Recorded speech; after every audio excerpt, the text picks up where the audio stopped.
Nuit du 31 mars, 1er avril 1990. J'étais tout en haut d'une très haute maison, sur pilotis en italique. En regardant d'en haut, probablement de la terrasse, je voyais le mur vertical de ciment gris, sans fenêtre nulle part, semble-t-il, comme un rempart, et une mer d'un bleu saphir extraordinaire, avec de très gros rouleaux bleus qui semblaient même passer sous la maison. Le bleu saphir de la vie nouvelle, V majuscule, N majuscule. La maison, entre guillemets, avait peut-être 20 mètres de haut. Ce n'était pas une mer de tempête, pas du tout, mais de gros rouleaux puissants, comme à la côte sauvage. Je ne voyais même pas d'écume. La tige de fer, dit Sujata, entre mon cou et l'omoplate, que faire ? Seigneur, je suis dans une telle impasse. Dis-moi ce qu'il faut faire. Est-ce qu'on peut rester dans les murs en respectant les murs ? Ou est-ce qu'on peut sortir des murs en respectant les murs ? Ambulando solvitur. Jour après jour, faire tant qu'on peut. Je dis cela parce que j'ai dû arrêter le travail cet après-midi parce que cette tige de fer devenait infirmante. C'est cela la force des voix adverses. Tu vas devenir infirme. Ce sera irréparable. Tu ne pourras plus rien faire. Ai-je eu tort d'arrêter ou raison ? 2 avril 1990. Cette puissance, P majuscule, fantastique, qui pourrait tout mettre en miettes, et on est encore debout, déchiré mais intact. Le mouvement d'oiseau. Est-ce cela, le bolide que j'ai vu ce matin juste avant de me réveiller ? C'est vraiment de la foudre respiratoire. Le cœur a beaucoup tiré aujourd'hui. Certainement, c'est un autre type de vie. Voici ce que j'ai noté au réveil dans mes bouts de vision. La petite voiture de course en forme de fuseau devant le garage en direction de la sortie. Il me semble qu'il y avait une tache rouge vif sur le bout du fuseau arrière que je voyais. On aurait dit un petit bolide. J'étais étonné, surpris. Au réveil, je me suis même demandé à qui ça appartenait. Si je me souviens bien, la couleur du corps même du bolide était argentée, mais doux, rien de métallique.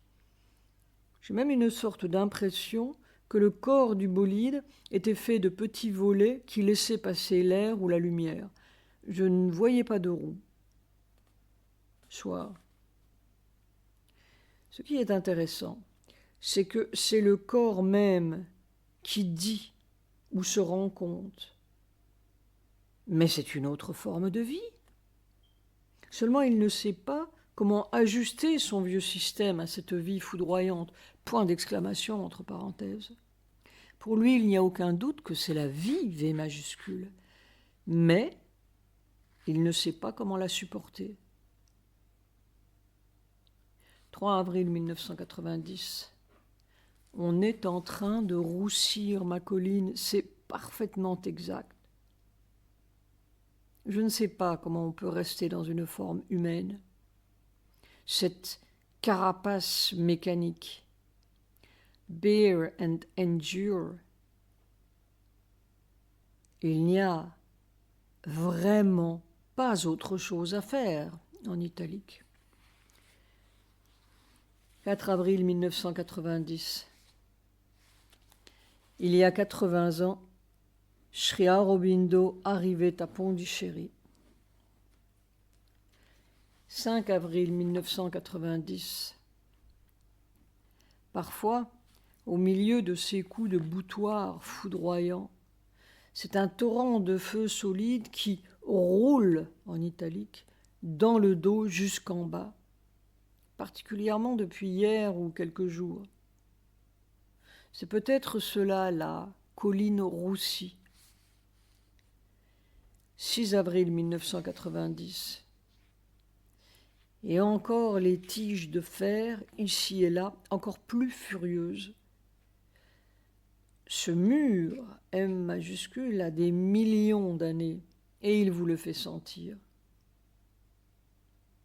Je ne sais pas s'il y a une victoire là-dedans, mais il y a une capacité des hommes de tenir tête à leur destin, des majuscules. Les jours sont de plus en plus terribles. Et partout, ces ignobles et lâches terroristes qui mitraillent ou font sauter les autobus avec femmes et enfants, un monde qui n'est même pas digne des bêtes, d'innombrables petits nazis. Jusqu'à quand?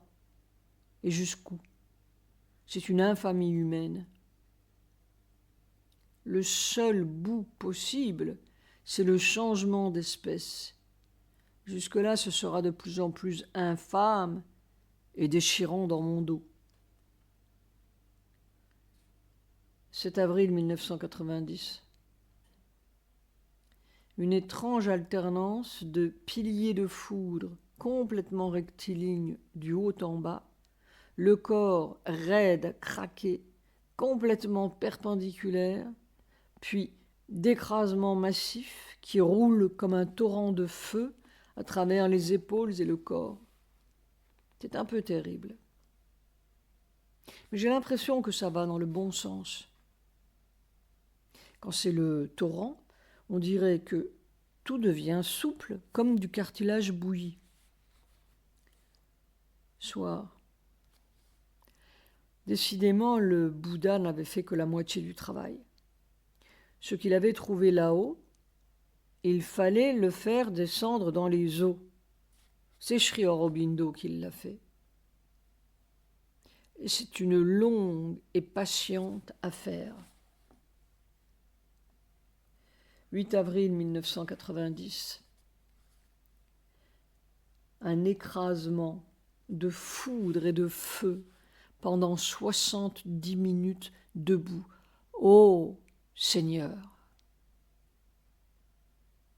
Ni la vie ni la mort n'existent. Le nouveau soleil fraye son chemin et il renversera nos murs. Vie et mort égale la vieille espèce. Si la vie existait, je serais mort. Si la mort existait, je suis tout de même vivant. Ce n'est ni la vie ni la mort, c'est, en lettres capitales, autre chose. Ce nouveau soleil de la vie divine, N majuscule, S majuscule, V majuscule, D majuscule. Et la terre nouvelle, T majuscule, N majuscule, de Sri Aurobindo et de Mère. Des choses divines sont en train de se passer. Je me fais l'impression d'être comme un premier, entre guillemets, amphibien sur la terre. Point d'exclamation entre parenthèses. J'ai parlé à Luc de la vie sans mort, et les gens s'imaginent que c'est la même vie sans la mort, mais ce n'est pas cela du tout. Leur vie est la mort même. Nuit du 7-8 avril 1990. La nouvelle conscience, c'est être parfaitement cru et sans honte dans ses explications, ou démonstrations plutôt. Moi, j'avais honte de le noter, mais tout de même, c'est un fait significatif. Dans le sommeil, j'ai été pris d'une colique irrépressible et tout mon estomac s'est vidé. Je me disais, oh quelle horreur, tous mes draps vont être dégoûtants, que l'on m'excuse. J'ai donc relevé mes couvertures dans le sommeil pour voir les dégâts, point d'exclamation entre parenthèses. Et je me suis aperçu, avec stupéfaction, que j'avais évacué de l'eau propre. et il y avait juste une goutte de sang.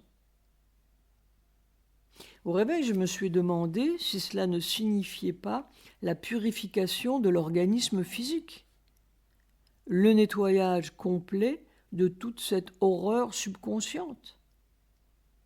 C'est propre, de l'eau. Mais je ne sais pas ce qu'est cette goutte de sang. La dernière goutte des forces vitales anciennes? On n'ose pas y croire. Mais enfin, c'est ce que j'ai vu. 9 avril 1990, matin. Toujours ces mêmes voix adverses. Qu'est-ce que tu t'imagines? Je peux douter que je devienne jamais un nouvel amphibien, A majuscule, mais je ne peux pas douter que cet oxygène-là existe. Et s'il existe, je ne peux pas douter qu'un jour les hommes s'en apercevront et qu'ils trotteront sur une nouvelle terre. Voilà. Au début, c'était un chaos de douleur. Maintenant, tout de même, il y a des voies de circulation. Ce soleil-là, S majuscule, façonnera lui-même son espèce nouvelle, automatiquement et infailliblement, comme le vieux soleil avant avait fabriqué les petits lézards.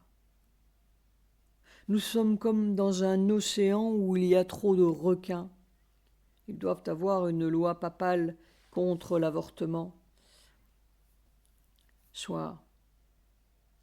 Depuis quelques jours, une autre crampe s'est formée à gauche, presque symétrique à l'autre.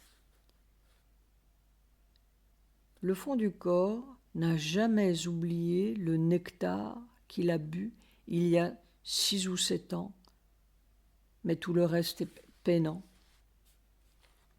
Probablement cette foudre est aussi ce nectar, mais qui doit traverser cette carapace de mensonges. C'est toujours la même chose, il n'y en a qu'une, mais ça traverse des couches diverses et des milieux déformants innombrables. Ce n'est pur qu'au centre de la matière ou dans les éternités sublimes. C'est la jonction des deux qu'il faut. Alors, ce sera un nectar innombrable, N majuscule. 13 avril 1990. Conversation avec Sujata. Mère veille sur Satprem. Sujata. Alors, comme je vous le disais, la nuit, je me tournais et retournais beaucoup. Le corps cherchait la fraîcheur. Et puis, je me suis levée tôt. J'ai fini mon petit déjeuner. Il n'était pas encore 4h30. Alors j'ai dit, c'est trop tôt pour commencer la journée, riant. Et je me suis rallongée dans mon lit et puis, ploc, parti, rire. Finalement, il était 5h30 quand j'ai ouvert les yeux. Alors, entre-temps, j'ai fait un rêve. Ce qui se passe habituellement, c'est que j'oublie le début, ça reste très confus, et c'est la dernière partie qui reste vivante. Oui, oui. Dans la première partie, il y avait vous, moi, je ne sais pas où on était, ce qu'on faisait, il y avait des va-et-vient. C'est-à-dire que nous bougions ici et là. Il s'agissait de certaines choses, papier, livres ou quoi. J'ai complètement oublié. Puis, à un moment donné, P et R sont venus. P venait aussi avec des journaux ou quoi, je ne sais pas. Ensuite, vous avez disparu, c'est-à-dire que vous n'étiez plus avec nous. Vous étiez parti quelque part ailleurs. R était toujours là, mais elle ne parlait pas beaucoup. Elle bougeait un peu. Et j'ai dit à P, « Maintenant, vous pouvez me lire. » Il y avait quelque chose qu'il devait lire. Il a pris les papiers entre ses mains, papier ou journal ou un magazine, je ne sais pas. Et puis, il avait juste commencé. Quand j'ai dit « Tiens, il est 10h, il faut que j'y aille », riant. J'ai le souvenir de ça. Puis, je suis sortie de la chambre où j'étais.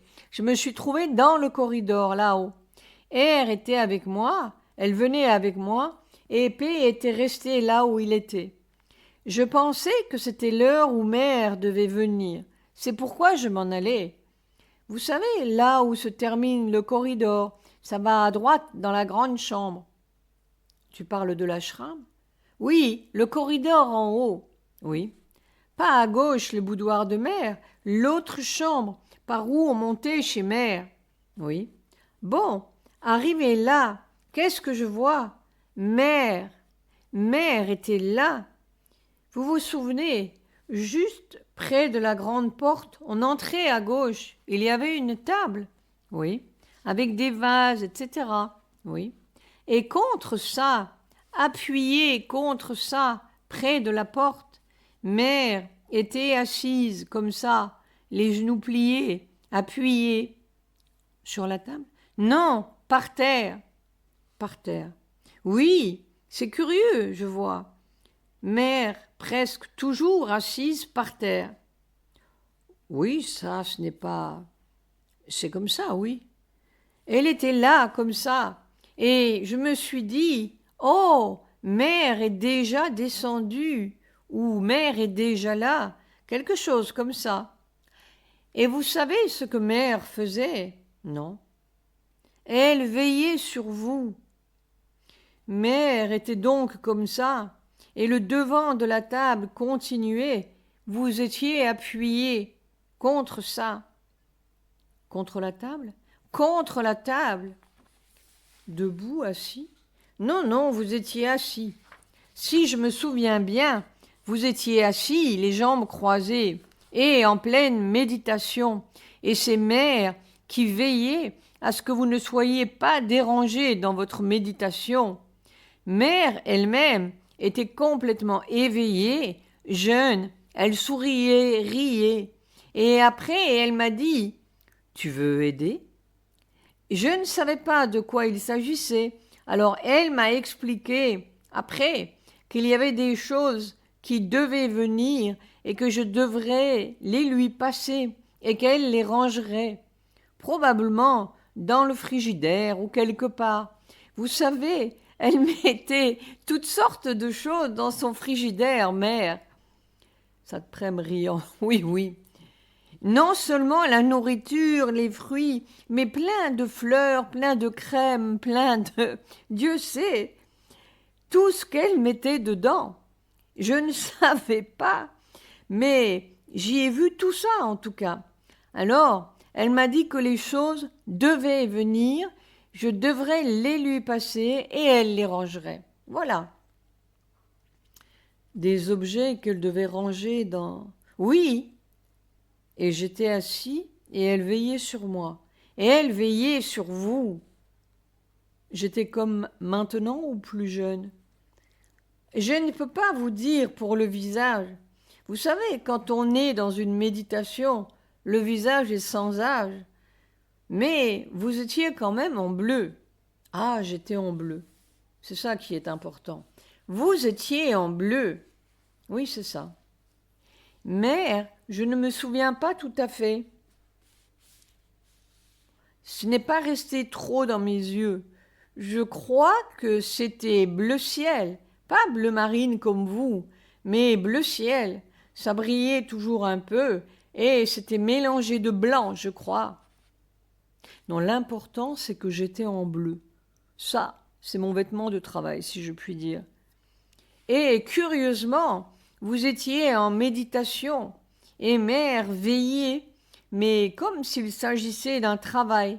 Ce n'était pas que vous étiez en méditation, oui, mais comme si vous faisiez un travail, si je puis dire. Ah oui, c'est l'impression qui est restée, la sensation plutôt. Oui, bien sûr. Elle veille sur moi pendant que je fais le travail. Elle peut, parce que c'est périlleux. Oui, eh bien, c'est bien. C'est bon. Je le sais qu'il veille, n'est-ce pas? Mais enfin, la conscience extérieure, elle ne sait rien du tout, riant. Mais c'est bon de l'entendre dire. Sujata et Satprem rient. Voilà. Je n'ai pas tout à fait compris le rôle de P et R. Tu sais, ça, dans ces mondes-là, on passe très vite. On est en fait dans beaucoup d'endroits en même temps, n'est-ce pas? Mais on passe très vite d'une chose à l'autre. Il n'y a pas de distance, ni de transition surtout. Ni de transition. On passe comme quand on passe d'une pièce à l'autre. Oui, non, je crois qu'il n'y a aucun lien. Et que tout ce qu'on a voulu te montrer, c'est que mère veillait sur moi. Ah oui, elle peut. Sujata rit. Mais je n'en doute pas, je sais, mais extérieurement, on est comme tout seul, et on est dans l'obscurité. Intérieurement et profondément, on sait. Mais extérieurement, hein, tu es là, et une fraction de seconde, c'est une fraction de seconde. Bon. Mais aussi très souvent, quand je vois mère comme ça dans l'ashram, il y a pas mal de monde. Je vois l'un, l'autre. Oui. Mais là, il n'y avait personne d'autre. La chambre était complètement vide, mère assise près de la porte, et vous appuyé contre la table. Là, c'est tout. Personne d'autre. Oui. Je crois que ça se situe dans ton esprit, dans ta conscience intérieure, j'allais dire extérieure. Mais oui, c'est dans ta conscience, c'est que ça se situe à l'ashram ou dans les endroits qui te sont familiers, n'est-ce pas? Oui, mais ça c'est... Non, l'important, c'est que tu l'aies vue assise par terre, ce qui est son état maintenant, en italique.